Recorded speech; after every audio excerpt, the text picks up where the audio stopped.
Baik, selamat pagi para sahabat yang menyaksikan video ini.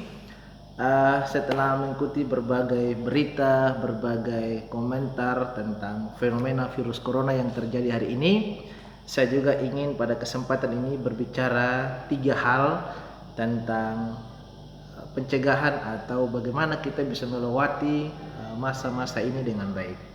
Yang pertama, kita tetap bersandar pada Tuhan dalam doa-doa kita, supaya kita tetap ada lindungan yang Maha Kuasa, supaya kita tetap dipelihara oleh Tuhan.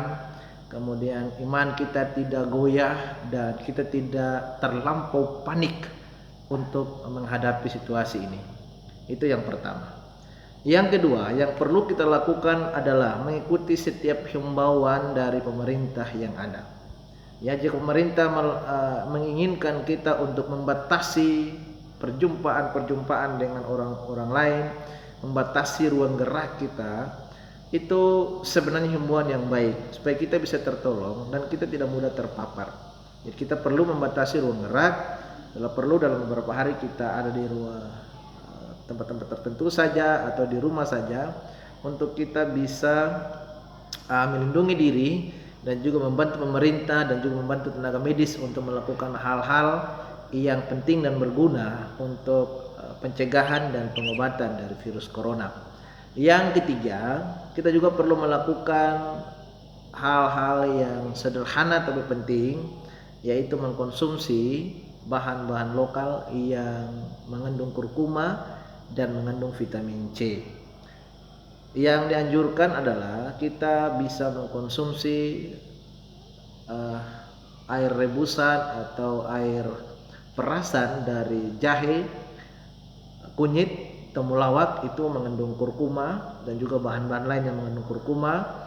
Kemudian juga kita mengandung bahan yang mengandung vitamin C, ya, yang saya tahu itu salah satunya jeruk nipis. Nah, ini kita perlu lakukan 3 hal ini: berdoa kepada Tuhan, mengikuti himbauan pemerintah, dan juga mengkonsumsi bahan-bahan lokal yang mengandung vitamin C.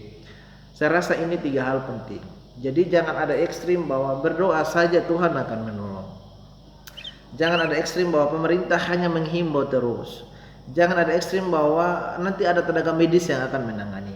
Saya kira ini kurang bijak atau ini tindakan yang bodoh.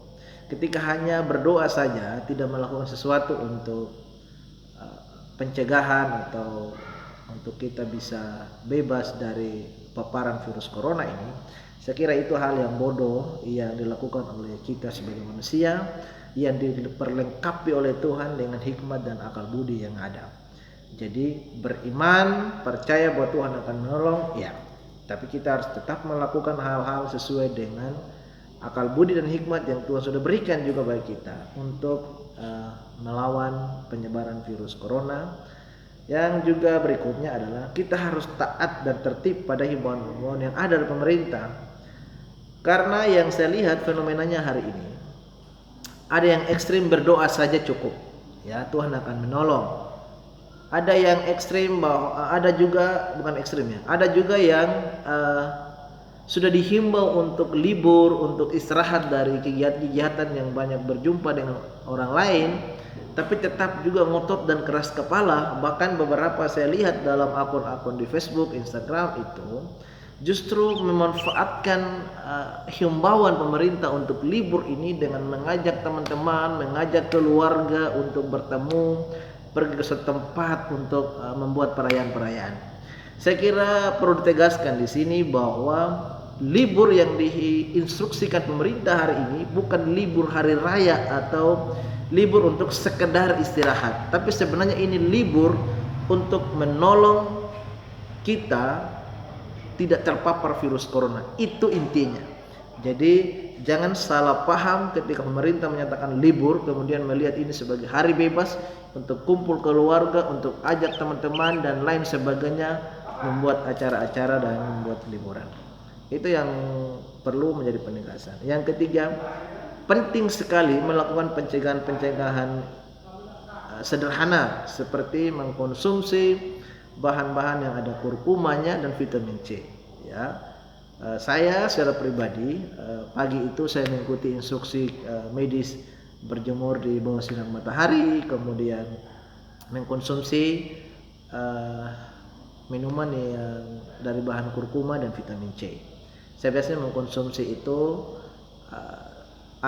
air parutan, air rendaman dari parutan jahe, temulawak dan kunyit, kemudian saya tambahkan dengan perasan jeruk nipis. Nah, itu saya konsumsi untuk mempertahankan bahkan meningkatkan daya tahan tubuh.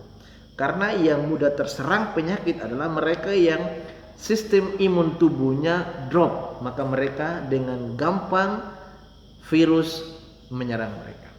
Kemudian ada juga himbauan-himbauan yang lain yang disampaikan oleh teman-teman di Facebook, di Instagram yang saya coba ikuti, bahkan di grup-grup WhatsApp juga untuk membuat cairan-cairan untuk mencuci tangan itu dari bahan alami. Ada yang menginstruksikan untuk bisa buat ekstrak daun sirih, itu juga ada. Kemudian ada yang bikin juga untuk bersih-bersih atau cuci tangan, apa namanya saya lupa itu, sanitizer ke apa ya. Intinya bahwa itu ada disampaikan untuk mencegah penyebaran virus corona ini.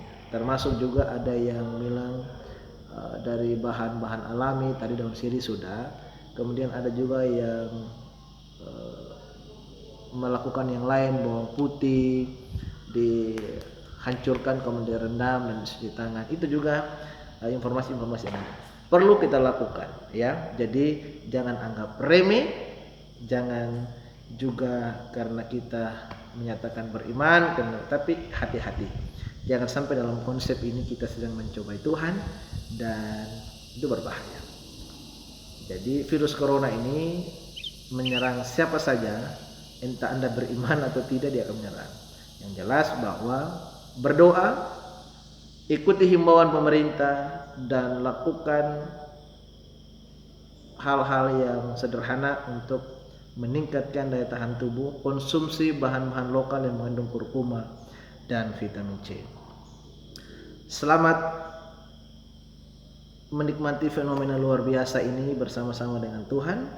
Jangan panik, jangan marah, tetap waspada dan lakukan yang terbaik untuk melindungi diri dan keluarga kita, dan biarlah kita bisa melewati suasana ini dengan baik. Berdoa bagi bangsa dan pemerintah supaya hal-hal yang terbaik tetap dipikirkan dan dilakukan. Berdoa bagi semua tenaga medis yang hari ini sedang berkarya luar biasa, memberi diri mereka, tenaga waktu mereka benar-benar beri untuk menolong para korban yang sudah terpapar virus corona. Kiranya Tuhan terus memelihara, memberkati kita sekalian, memberkati bangsa Indonesia, memberkati para medis dan semua kita. Selamat pagi dan shalom.